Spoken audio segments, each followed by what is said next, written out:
अब यार ये तो बीजेपी के अंदर का मामला, बीजेपी में क्या क्या चल रहा है उसका क्या करें।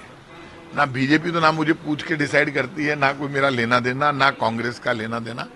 अब बीजेपी के अंदर क्या हो रहा है, प्राइम मिनिस्टर की मीटिंग थी बीजेपी के, ये तो यहाँ के प्रदेश अध्यक्ष, अपोजिशन लीडर, इनके प्रभारी, और खुद जब प्राइम मिनिस्टर बीजेपी के आए तो उसमें वसुंधरा जी को कहाँ जगह दी, कहाँ नहीं दी, ये तो या तो वसुंधरा जी तय करेगी। अब लड़ना है तो ये तो स्वाभिमानी प्रदेश है और वसुंधरा जी है वैसे स्वाभिमानी। जिस दिन भिड़ना होगा वो भिड़ेगी तो खुद ही भिड़ लेगी, आपकी मेरी राय की जरूरत ही नहीं है। लेकिन इसको पॉलिटिकल में आने के लिए इन्होंने एंड टाइम पे, मतलब पहले तय नहीं था कि ज्योति मिर्धा मंच पे बैठेंगे, सुबह पीएमओ से आया है, उनको मंच बैठाया, लेकिन जाटलैंड से जाट वोट को साधने की बीजेपी। देखिए एक बात आप ध्यान रखना, वसुंधरा जी का बहुत बड़ा लेवल है। आप जिन लोगों से वसुंधरा जी की तुलना कर रहे हैं वो कहीं नहीं टिकते वसुंधरा जी के मुकाबले। मैं तो वैसे ही कह रहा हूं क्योंकि वसुंधरा जी, अशोक गहलोत, भैरू सिंह शेखावत, वसुंधरा राजे, इनका एक अपना व्यक्तित्व है, इनका अपना एक नाम रहा है। राजस्थान की पॉलिटिक्स में 2 बार चीफ मिनिस्टर रही। आप हर किसी से तो कंपेयर मत करो, कम से कम जिन लोगों का आप नाम ले रहे हो कहाँ है वसुंधरा जी के मुकाबले। देखिए अभी चुनाव का दौर है, अब तलवारें चलेगी। अब वो तलवारें चलती है तो राजनीति देखो पार्टियों के अंदर भी होती है और पार्टियों के बाहर भी होती है। राजनीति 2 तरह की है, हर पार्टी के अंदर भी पॉलिटिक्स है और बाहर भी पॉलिटिक्स है। तो नेता को 2 लोगों से लड़ना पड़ता है, एक तो पार्टी के अंदर लड़ना पड़ता है और एक पार्टी के बाहर लड़ना पड़ता है।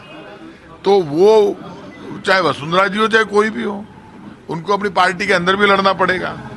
ये कोई संतों की जमात तो है नहीं।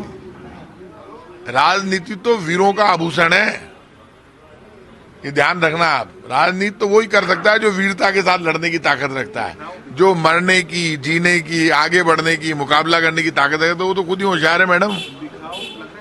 अब बिखराव क्या माने बीजेपी में मतलब कोई नहीं जाता। हमें तो ये पता है कि इस वक्त कांग्रेस के प्रति लोगों में भावना है और हमारे राहुल गांधी जी की मीटिंग बहुत सक्सेस हुई। लोग राहुल गांधी की तरफ देख रहे हैं, कांग्रेस की तरफ देख रहे हैं। और एक बात मैं कह सकता हूं, कल बीजेपी की मीटिंग में ये बात आई तो गारंटी तो कांग्रेस ने जो दी वो गारंटी हमने पूरी की है। बीजेपी तो कोई गारंटी पूरी नहीं करती। जब बीजेपी ने कोई गारंटी पूरी नहीं की तो बीजेपी तो ये बात कह ही नहीं सकती। गारंटी तो हम पूरी कर रहे हैं। हमने 22 लाख किसानों के 14,000 करोड़ के कर्जे माफ कर दिए। गारंटी हमने दी थी चुनाव से पहले और वो कर्जे माफ कर दिए। हमने गारंटी दी थी रोजगार की, तो जवानों को सरकारी रोजगार भी मिला और प्राइवेट कंपनियों में भी रोजगार मिला। राजस्थान में ओपीएस स्कीम लागू हो गई, पूरा देश उसको फॉलो कर रहा है।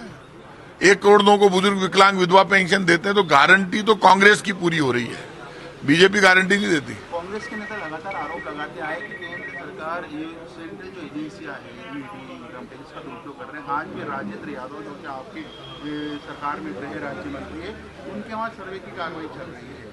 संभवतः माना जा रहा है कि ईडी की कार्रवाई है। कहाँ पे? मिड डे मील को लेकर इससे पहले भी इनकम टैक्स भी आया। अब यार ये तो सब चलेगा। अब एक बार पूरी बात सामने आने दो। मेरे को तो पूरी बात है, अभी तो मैं पब्लिक में गिरा हुआ हूं, आप देख लो।